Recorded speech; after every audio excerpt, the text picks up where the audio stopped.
Alright, so after seeing the beautiful scenery of Raja Ampat, Papua, today we will explore nature differently by joining an eco-traveling tour. Now, to learn more about it, let's welcome Sebumi Eco-Travel Coordinator, Dwinda Nafisah Nurinsiyah. Did I get your name right? Yes, that's correct. Hi, Dwinda. Welcome to our studio. Thank you for having me. Pleasure having you here.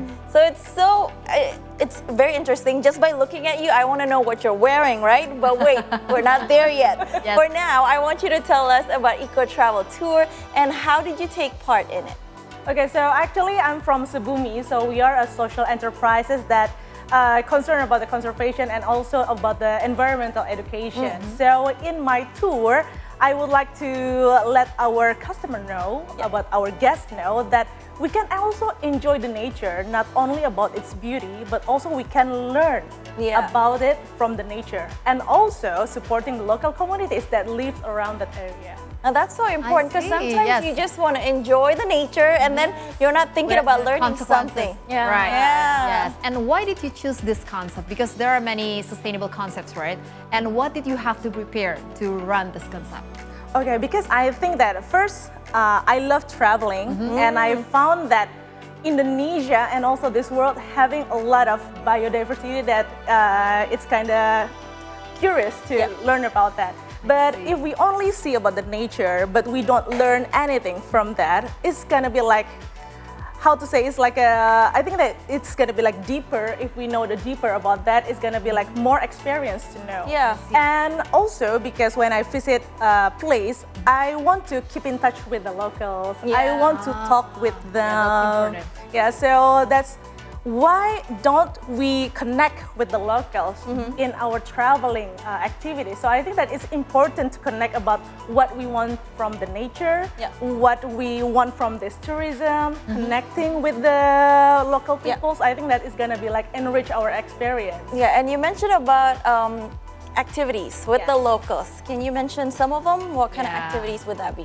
Okay, so actually in Sebumi we have a tour that going to the Raja Ampat, and in Raja Ampat it's not only about the snorkeling, but also we have like our local guide.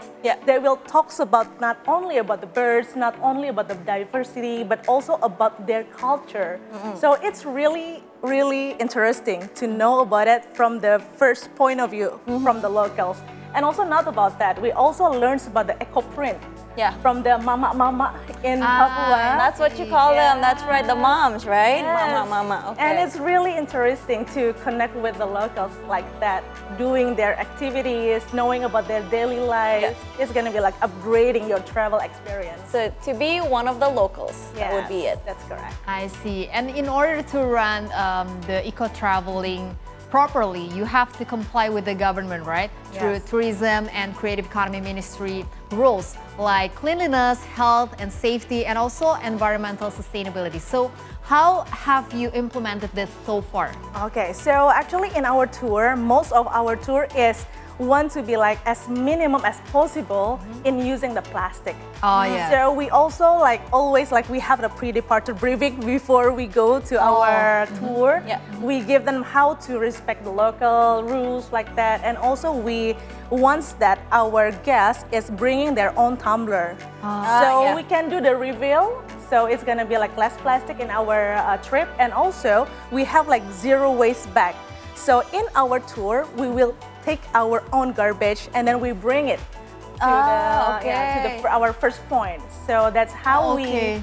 So that's how the. You'll leave it somewhere along the tour. So don't leave anything. It's only your memories, maybe. Your body and your memory.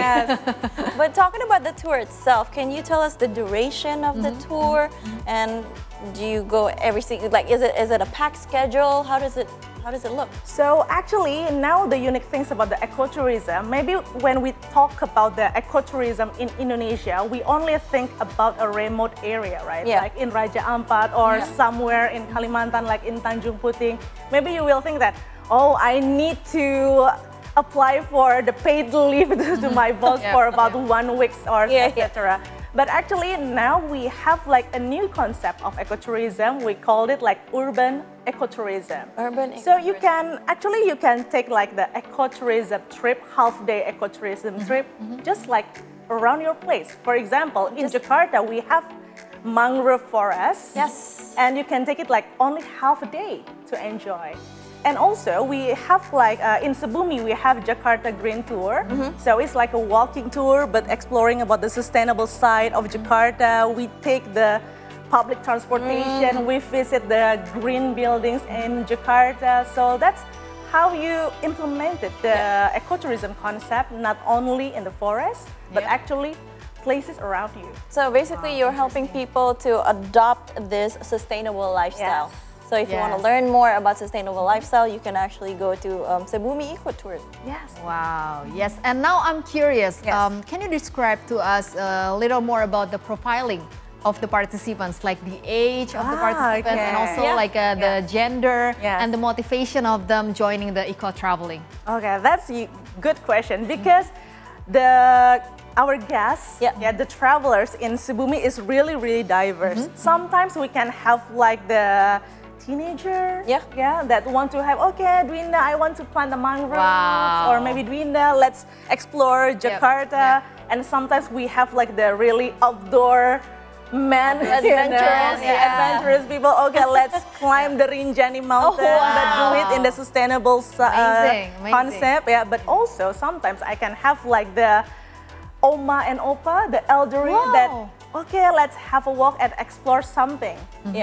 Because they want to know about the nature. So it's family friendly, I would say, right? Yes. Wow. So we can customize the tour. So for example, so for the beginner, we know that even for the Rinjani mountain, some people think that it's only for the adventurous people, right? But for beginners, let's make it comfortable for the beginners too. So we can prepare something like that. And if we prepare the tour by thinking about our customer or our guest, our travel, we can have like a good experience in our hiking or outdoor activities. So, I mean, anything is, you can modify it, right? Anything you need, you can make it happen. Yes. So there's no age limitations as well? Yes. No gender limitations as well? That's very cool. Because age is just a number, right? Yep. I agree. We agree. Yes. All right, Dwinda, can you tell us how does the tour operator involve travelers in its sustainability effort? Okay, so actually as the tour coordinator,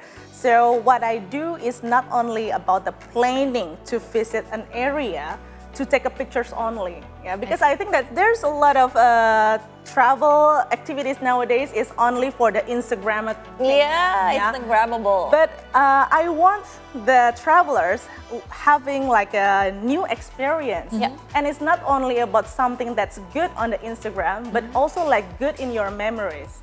So that's why in my travel plan, I always like want to have like the activities that doing something for the conservation and also doing something for the locals. Because I've been living in Japan for several years, and as a foreigner, sometimes I want to talk with this Japanese grandma, but I don't know how to do.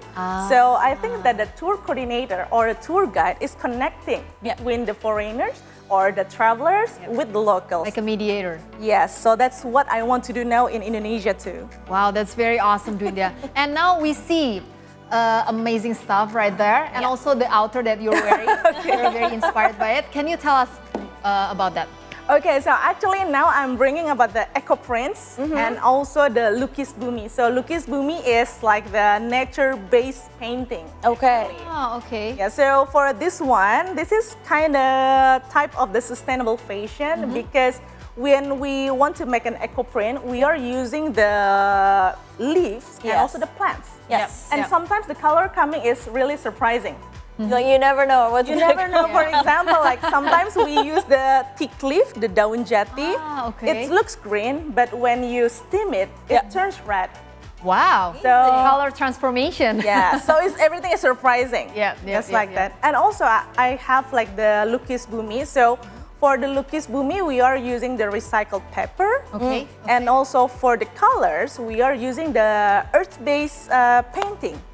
For example, like you know the charcoal. Yes. Yeah, and also turmeric. Yeah. It's like what our ancestors do in the past. So Yes. they are using everything about from the nature, and then they paint and then tell the stories. Wow, so many of the ingredients are edible, right?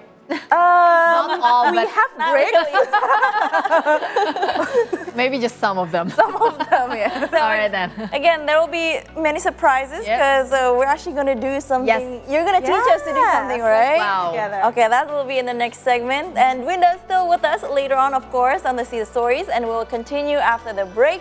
And we'll paint using natural coloring. Ooh, can't wait. Don't go anywhere.